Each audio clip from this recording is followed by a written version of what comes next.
dati. Di ba sila nag-vlog?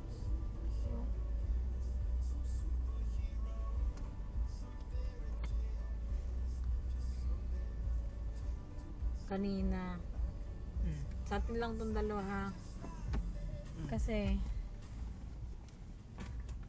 napahina siya. Mag-chase me. Hindi parang seryoso eh. Kasi kanina may pina-process ako.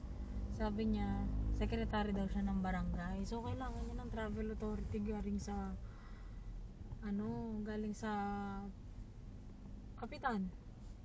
Sabi ko, ma'am, doon ka muna sa tabi. Sasabi niya, di ba ako maliit niyan, ma'am? Kasi ganyan.